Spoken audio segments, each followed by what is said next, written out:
Achieving the Future.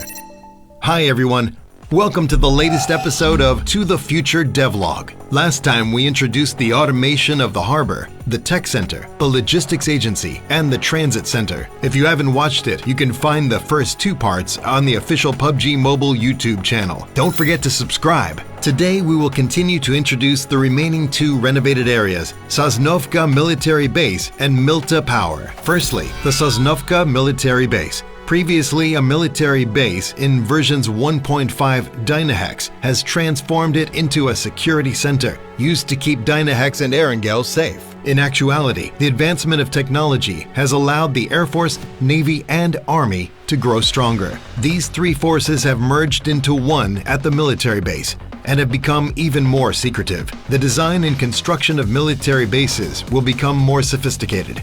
With the technological advancements, vertical takeoff and landings will become the norm. We speculate that future military bases will become more reliant on information, automated and consolidated going forward. Thus, we began a series of renovations to the Sosnovka military base. The security center in-game is currently still under renovation, so you can still see areas under construction, with piles of construction materials that are yet to be completed. The command center.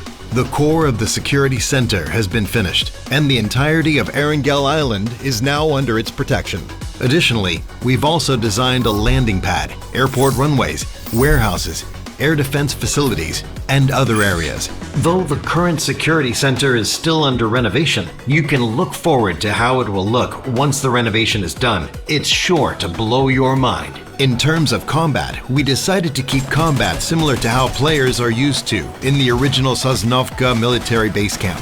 The main battlefields will still be centered around the command center, but inside the enclosed building, we have added open areas and some rooms, so your battle at the command center will be as much fun and intense as the team deathmatch. But please note that you will not be revived when you are eliminated here. In addition, the additions of interior elevators and automatic doors should broaden the variety of the overall gameplay and strategy. You can try different methods of fighting to confuse your enemies and win the battle. I really like the design of the elevator. It makes a ding noise when the elevator stops, which will alert other players on the same floor. Then, if you press the elevator button but choose to not ride it and sneak to the floor using the stairs instead, you may see the enemy panicking as they stare at the empty elevator. This should be interesting, said Zhengtang. Finally, speaking of our energy center, I think our players will recall the two huge nuclear power towers in Erangel. As a landmark area of Erangel, surely it's going to undergo a series of renovations as well. First of all, Milta Power was originally a nuclear power plant that powered Erangel. With that in mind, Dynahex started to improve its utility in extracting new energy resources more efficiently. So instead of the two towers, a huge energy tower has been constructed. However, compared with that of the other areas, the renovation progress of the energy center hasn't been that fast. Only 10% has been completed so far. As you can see, most of the buildings remain undemolished. The open space and complex terrain here creates an enclosed team firefight area. What form will this energy center take in the future? Stay tuned. Actually, the process of designing this future Erangel was really fun.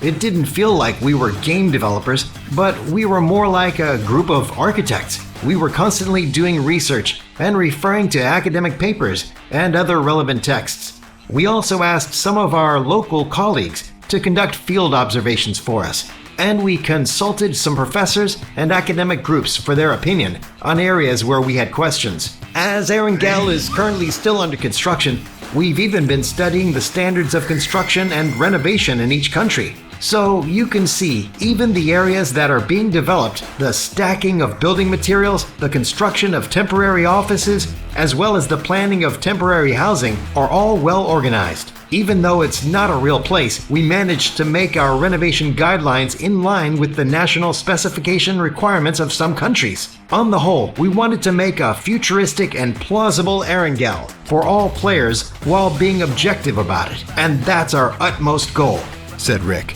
We hope you like the new mode, Mission Ignition, and of course, in the future, we will bring you even bigger and more interesting events and gameplay.